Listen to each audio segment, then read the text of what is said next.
Machilipatnam port విషయంలో YCP నేతల వైఖరిపై మంత్రి కొల్లు రవీంద్ర తీవ్ర ఆగ్రహం వ్యక్తం చేశారు. దండుపాళ్యం బ్యాచ్లా వచ్చి బందరుపై తప్పుడు ప్రచారం చేస్తున్నారని విమర్శించారు. బందరు పోర్టును గోగులేరుకు తరలించేందుకు పేర్ని నాని లేఖలు రాశారని ఆరోపించారు. గతంలో పోర్టు కోసం ఉద్యమాలు చేసిన వారిని పేడ ఆర్టిస్టులని అవమానించారని మండిపడ్డారు. పోర్టు సాధించకపోతే రాజకీయ సన్యాసం తీసుకుంటున్నానన్న పేర్ని నాని అధికారంలో ఉన్నప్పుడు మాత్రం పట్టించుకోలేదన్నారు. 2014లో రైతులకు పరిహారం ఇచ్చి పోర్టుకి శంకుస్థాపన చేశామని గుర్తు చేశారు. వైఎస్ జగన్ ప్రభుత్వం 2023 వరకు పోర్టుపై దృష్టి పెట్టలేదని విమర్శించారు. ఇప్పటికే శంకుస్థాపన చేసిన ప్రాజెక్టుకు మళ్లీ శంకుస్థాపన చేసి డ్రామాలు ఆడారని కొల్లు రవీంద్ర ఆరోపించారు. ఇవాళ మీరు పోర్టుల గురించి మాట్లాడతారా? ఈ రాష్ట్రంలో పరిశ్రమలు వెళ్ళగొట్టింది మీరు. దాదాపు 800 పరిశ్రమలు ఈ రాష్ట్రం నుంచి తరలిపోయినాయి. సాక్షాత్తు లూలు సంస్థ అధినేత యూసుఫ్ అలీ గారు ఎవరు కూడా ఆంధ్ర రాష్ట్రానికి వెళ్ళొద్దు అని పబ్లిక్ స్టేట్మెంట్ ఇచ్చారు. అలాగే అమెరాన్ బ్యాటరీస్ వాళ్ళు ఈ రాష్ట్రం నుంచి దాదాపు 9,000 కోట్ల రూపాయలు వెళ్ళిపోయారు. సాక్షాత్తు మీ ఎంపీ గారు కియా మోటార్ సంస్థకి వెళ్ళి వాళ్ళు ప్రవర్తించినట్టుగా అందరు రాష్ట్ర ప్రజలందరూ కూడా చూశారు. ఇప్పుడే చెప్పారు నారాయణ గారు, ఎంపీ గారు, ఎక్స్ ఎంపీ గారు, ఆర్టీసీ చైర్మన్ గారు చెప్పారు. మచిలీపట్నం పోర్టుని దొంగ నాటకాలు ఆడి ఆనాడు ప్రజా ఉద్యమంతో, ఎందుకంటే దాదాపు జగన్మోహన్ రెడ్డి గారు ఒత్తిడి కూడా ఉన్నది ఆ రోజు రాజశేఖర రెడ్డి గారి మీద, మచిలీపట్నం పోర్టు తీసుకెళ్ళి గోగులేరు దగ్గర కట్టడానికి సాక్షాత్తు పేరు నాని గారు సంతకం పెట్టాడు. నాకు ఎటువంటి అబ్జెక్షన్ లేదని చెప్పి సంతకం పెట్టింది వాస్తవం కాదా? అలాగే ఆ రోజు ఉద్యమం చేస్తూ ఉంటే పెయిడ్ ఆర్టిస్టులు అన్నారు మమ్మల్ని. ఆమా నిరాదీక్ష చేస్తుంటే పెయిడ్ ఆర్టిస్టులు అన్నారు. 2008లో ఆ రోజు ప్రజా ఉద్యమాన్ని దిగొచ్చి శంకుస్థాపన చేయించారు. కనీసం అక్కడ ఆ 2008 నుంచి ఒక ఈవేశం అంతా కూడా జరగలేదు. తర్వాత కిరణ్ కుమార్ రెడ్డి, రోసి గారు వచ్చారు, ఆయన వెళ్ళిపోయారు. తర్వాత కిరణ్ కుమార్ రెడ్డి గారు వచ్చారు. జియో నెంబర్ 2 అనేది ఇచ్చారు. ఇక్కడ ఆనాడే మరి సోకాల్డ్ బియ్యం దొంగ గారు మాట్లాడారు. పోర్టు తీసుకురాకపోతే, ఇప్పుడే రామకృష్ణ గారు చెప్పారు, బండి రామకృష్ణ గారు, పోర్టు తీసుకురాకపోతే బందర్ కోనేట్ సెంటర్లో మోకాళ్ళ దండేసి ముక్కు నేలకు రాసి రాజకీయ సన్యాసం చేస్తానని చెప్పారు. ఇంధన సమస్యపై మంత్రి నాదెండ్ల మనోహర్ టెలికాన్ఫరెన్స్ నిర్వహించారు. ఇంధనాన్ని పక్కదోవ పట్టించే వారిపై కఠినంగా వ్యవహరించాలని అధికారులకు ఆదేశాలు ఇచ్చారు. రేషన్ విధానంతో మంచి ఫలితాలు వచ్చాయని, రాష్ట్ర వ్యాప్తంగా డ్రైఅవుట్లు తగ్గుముఖం పడుతున్నాయని తెలిపారు. పరిస్థితి పూర్తిగా అదుపులోకి వచ్చే వరకు అప్రమత్తం అవసరమని సూచించారు. పెట్రోల్ బంకులో ఇంధన నిల్వలు ఉన్నా సరే లేదని వాహనదారులకు చెబుతున్న వారిపై కఠిన చర్యలు తీసుకోవాలని ఆదేశించారు.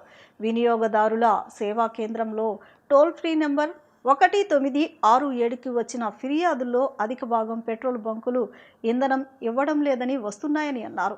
ఈ ఫిర్యాదుపై జిల్లా వారీగా రిపోర్టులు సేకరించి తగిన చర్యలు తీసుకోవాలని అధికారులను ఆదేశించారు. ప్రముఖ ఆలయాల్లో ఒకటిగా పేరుగాంచిన యనమలకుదురులో వెలిసిన శ్రీ రామలింగేశ్వర స్వామిని కేశినేని చిన్ని దంపతులు దర్శించుకోవడం జరిగింది. ఈ సందర్భంగా ఆలయ అధికారులు ఎంపీ చిన్ని, ఆయన సతీమణి జానకి లక్ష్మికి ఘన స్వాగతం పలికారు. ఆలయ అధికారులు, సిబ్బంది మేళతాళాలతో స్వామివారిని దర్శించుకునే ఏర్పాట్లు చేశారు. ఈ సందర్భంగా కేశినేని చిన్ని మాట్లాడుతూ, విజయవాడ చుట్టుపక్కలే కాకుండా సుదూర ప్రాంతాల నుంచి వచ్చి దర్శించుకునే అనేక ప్రధాన ఆలయాల్లో యనమలకుదురు శివాలయం కూడా ప్రత్యేకమైందని తెలియజేశారు. ఇక్కడికి వచ్చి దర్శనం చేసుకుంటే మనసంతా ప్రశాంతంగా ఉంటుందని, స్వామి అనుగ్రహం ప్రజలందరికీ ఉండాలని ఆకాంక్షించారు. తన పార్లమెంటు పరిధిలో మరింత అభివృద్ధి జరగాలని, ప్రజలు సుఖ సంతోషాలతో వర్ధిల్లాలని వారు కోరారు.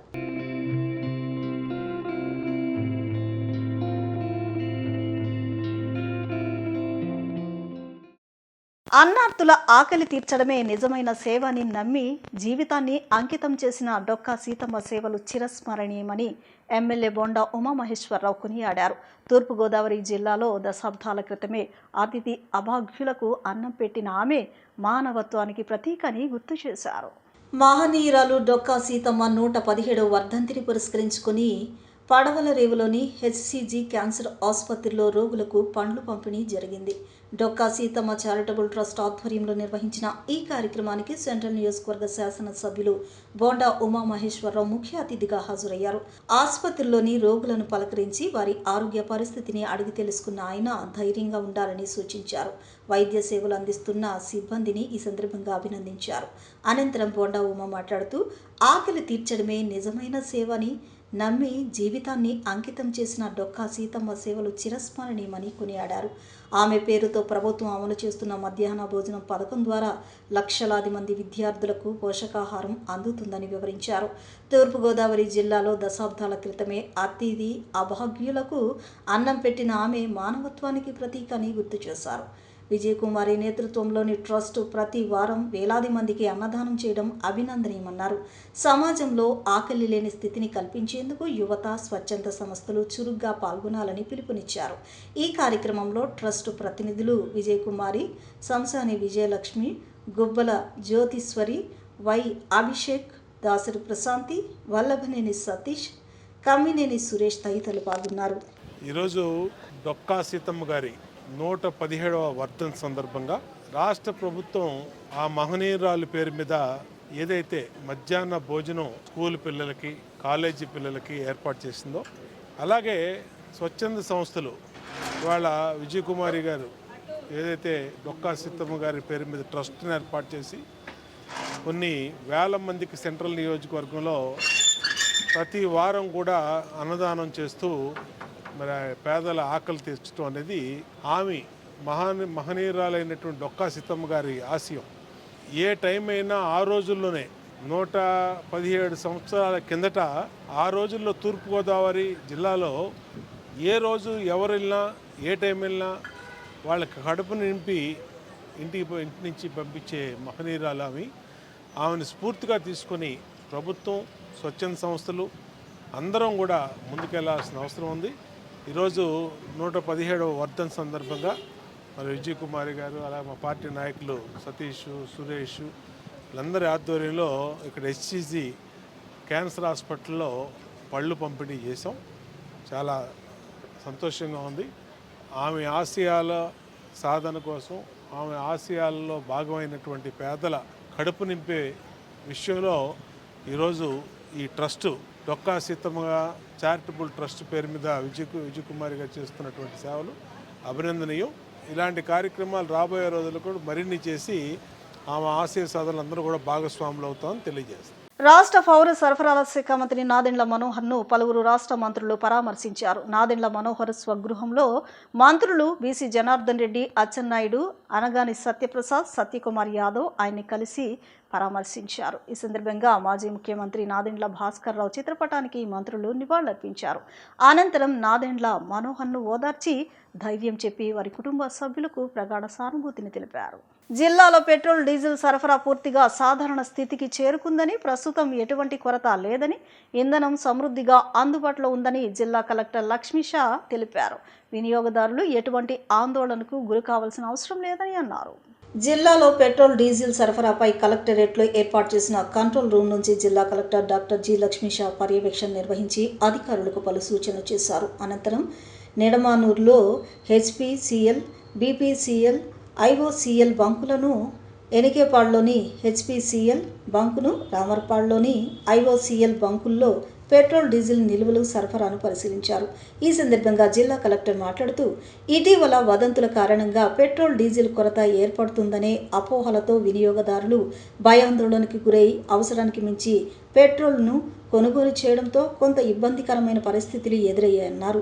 డీజిల్, పెట్రోల్ సజావుగా వినియోగదారులకు అందజేసేలా చర్యలు తీసుకోవాలని ముఖ్యమంత్రి సూచన మేరకు జిల్లా యంత్రాంగం తీసుకున్న చర్యల కారణంగా పెట్రోల్, డీజిల్ సరఫరా సాధారణ స్థితికి చేరుకోవడం జరిగిందన్నారు. ఇంధన సరఫరాపై నిరంతరం పర్యవేక్షణ కోసం ప్రత్యేక కంట్రోల్ రూమ్ ఏర్పాటు చేసి జిల్లాలోని పెట్రోల్ బంకుల వద్ద సరఫరా పరిస్థితిని క్రమం తప్పకుండా సమీక్షిస్తున్నట్లు పేర్కొన్నారు. ప్రజల అవసరాలను దృష్టిలో ఉంచుకొని పెట్రోల్, డీజిల్ సరఫరా కొనసాగుతుందని, ఎక్కడ ఇబ్బందులు తలెత్తకుండా ముందస్తు చర్యలు తీసుకుంటున్నామని కలెక్టర్ తెలిపారు. అపోహలు, అసత్య ప్రచారాలను నమ్మకుండా అవసరమైన మేరకు మాత్రమే ఇంధనం వినియోగించుకోవాలని ప్రజలకు విజ్ఞప్తి చేశారు. తెలియజేశారు. జిల్లాలో ప్రతిరోజు సుమారు 8 లక్షల లీటర్ల డీజిల్, 6 లక్షల లీటర్ల పెట్రోల్ సరఫరా జరుగుతోందని కలెక్టర్ వెల్లడించారు. ఆయిల్ కంపెనీలతో సమన్వయం చేసుకుంటూ సరఫరాలో ఎటువంటి అంతరాయం లేకుండా చర్యలు తీసుకుంటున్నట్లు తెలిపారు. రెవెన్యూ, పోలీస్, వ్యవసాయ తదితర శాఖల అధికారులు అప్రమత్తంగా ఉండి ఎక్కడ ఇంధన కొరత ఏర్పడకుండా పటిష్ట చర్యలు తీసుకుంటున్నారని అన్నారు. ఈ కారణంగా పెట్రోల్ బంకుల వద్ద క్యూ లైన్లలో వాహనాలు నిలబడాల్సిన అవసరం లేకుండా తక్షణమే ఆయిల్ పొందగలుగుతున్నారన్నారు. Indian oil corporation, Bharat petroleum corporation, Hindustan petroleum corporation కంపెనీల్లో పెట్రోల్, డీజిల్ అవసరాల మేరకు నిల్వతో సిద్ధంగా ఉన్నారని అన్నారు. బంకుల్లో ఆయిల్ అయిపోయినా 2 గంటల్లోపే ట్యాంకర్లతో ఆయిల్ సరఫరా చేసేలా మానిటరింగ్ చేస్తున్నారని అన్నారు. ప్రతి ఒక్కరూ బాధ్యతగా వ్యవహరించి అవసరానికి తగినంత మాత్రమే ఇంధనం కొనుగోలు చేయాలని సూచించారు. జిల్లాలో ఇంధన సరఫరా పూర్తిగా నియంత్రణలో ఉందని, ప్రజలు ఎలాంటి ఆందోళన చెందాల్సిన అవసరం లేదని కలెక్టర్ తెలిపారు. ప్రభుత్వం, ఆయిల్ కంపెనీలు, జిల్లా యంత్రాంగం సమన్వయంతో సరఫరా వ్యవస్థను సమర్థవంతంగా నిర్వహిస్తున్నట్లు చెప్పారు. ఇంధన సరఫరాపై ఎలాంటి సమస్య ఎదురైనా సంబంధిత అధికారులకు తెలియచేయాలని, ఇందుకోసం కంట్రోల్ రూమ్ను ఏర్పాటు చేయడం జరిగిందని, వినియోగదారులకు ఇబ్బంది తలెత్తిన పక్షంలో 9154704544కు సంప్రదించవచ్చునని జిల్లా కలెక్టర్ డాక్టర్ జి. లక్ష్మీషా సూచించారు. ఫ్యూల్ సప్లై ఎప్పటికప్పుడు మానిటర్ చేస్తున్నాము. జిల్లా స్థాయి కమాండ్ కంట్రోల్ రూమ్ కూడా పెట్టాము. ఈరోజు మార్నింగ్ నుంచి మొత్తం పర్యవేక్షణ చేస్తే ఎక్కడ కూడా స్కేర్సిటీ లేదు. ఇప్పుడు అన్ని బంకులు కూడా తిరగడం జరిగింది. అవసరమైనంత ఎంతైతే ఇండియన్ పెట్టుకున్నారో అంతా వస్తూ ఉంది. సప్లై కూడా అన్ని చోట్ల ముమ్మరంగా జరుగుతూ ఉంది. పబ్లిక్తో కూడా ఇంటరాక్ట్ చేస్తున్నాము. ఎక్కడా స్కేర్సిటీ అయితే లేదు అని చెప్తున్నారు. మార్నింగ్ 9 గంటలకి ఖాళీ అయితే 12:30కే వచ్చేసింది ట్యాంకర్. అంటే యథావిధిగా ఆల్రెడీ రెస్టోర్ అయినట్టు ఇది పరిస్థితి. జిల్లా వ్యాప్తంగా ఉన్న దాదాపు 189 పెట్రోల్ బంకులు కూడా పరిస్థితి సప్లై అన్ని చోట ఇంప్రూవ్ అయింది. హెచ్పిఎల్, ఐఓసిఎల్, బీపీసీఎల్ కొండపల్లి నుంచి అన్ని జిల్లాలకి కూడా పంపిస్తున్నారు. మన ఎన్టీఆర్ జిల్లాతో పాటు బాపట్ల, కృష్ణా, అట్లాగే గుంటూరు ఇక్కడ కూడా సరఫరా జరుగుతున్నాయి. ఈరోజు చూసుకుంటే ఎక్కడ లాంగ్ క్యూస్ కానీ లేదా ప్యానిక్ బయింగ్ కానీ ఇటువంటిది ఏమి ఇబ్బంది లేదు. సో నార్మల్సీ రిస్టోర్ అయింది. దయచేసి అందరూ గమనించాలి. ఎన్టీఆర్ జిల్లా అయితేనేంటి, పక్కన జిల్లా అయితేనేంటి ఎక్కడ కూడా ఫ్యూల్ ప్రాబ్లం లేదు. కొండపల్లి నుంచే ఇక్కడ ఉన్న చుట్టుపక్కల ఉన్న 7 జిల్లాలకి ఫ్యూల్ పంపించడం జరుగుతుంది. మార్నింగ్ నుంచే ఇది పర్యవేక్షణ చేశాము. నిన్న కూడా ప్రాపర్గా ప్లాన్ చేసేసుకొని మ్యాప్ చేసి అందరికీ డిస్ట్రిబ్యూషన్ ప్రాపర్గా చూసుకునేసరికి అందరికీ అందుబాటులో ఇప్పుడు వచ్చింది. దయచేసి ఇంకా ఈ వదంతులు, రూమర్స్ దయచేసి నమ్మకండి. ప్రైస్ పెరిగిపోతుందేమో, క్వాంటిటీ అయిపోతుందేమో అని భయపడి ఎక్కువ కొనే పరిస్థితి చేయకండి. అందరికీ కావాల్సినంత ఫ్యూల్ అందుబాటులో ఉంది. దయచేసి ఇది ప్రజలందరూ గమనించాలి. అలాగే అఫీషియల్స్ కూడా ఇంకా ఎవరికైతే డ్యూటీ పెట్టినా పెట్రోల్ బంక్స్ వైజు అవి ఇంకా కంటిన్యూ చేయండి. ఈరోజు కూడా ఈవినింగ్ వరకు మళ్ళీ మానిటర్ చేస్తాము. మొత్తం నార్మల్ రిజిస్టర్ అయ్యాక మళ్ళీ మనం వేరే పనిలో మనము నిమగ్నం అవుతాము. అప్పటి వరకు ప్రతి ఒక్కరికి మళ్ళీ ఒకసారి విన్నపం చేస్తున్నాను. ఫ్యూల్, డీజిల్ కానీ పెట్రోల్ కానీ అన్ని బంకులు అందుబాటులో ఉంటుంది. ఎక్కడన్నా ఖాళీ అవుతే వచ్చేంత వరకు 1 or 2 hours అయితే గ్యాప్ ఉందో అంతవరకు అయితే మనము మానిటర్ చేయాలి తప్పితే అస్సలు ఖాళీ అయిపోయిందని అసలే లేదు, కంప్లీట్ ఖాళీ అయిపోయింది, రావట్లేదు, ఇటువంటి వదంతులు దయచేసి ఎవరు చెప్పకండి. ఇటువంటి వదంతులు వచ్చినా మీరు నమ్మకండి. మన జిల్లాలోనే ఇప్పటికే చూసుకుంటే ఉదయం నుంచి 3 లక్షల డీజిల్స్, 3 లక్షల లీటర్ డీజిల్, 2 లక్షల లీటర్ పెట్రోల్ పంపించాము.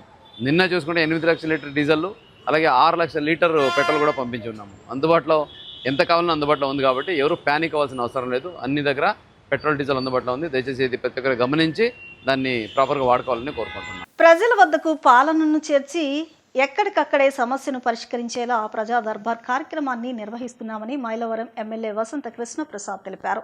ప్రజా సమస్యల పరిష్కారంలో అలసత్వం వహిస్తే ఉపేక్షించేది లేదని అన్నారు. అధికారులు ఎక్కడా నిర్లక్ష్యంగా ఉండకూడదని అన్నారు. ప్రజా సమస్యలకు నాణ్యమైన పరిష్కారాన్ని చూపించాలని అన్నారు.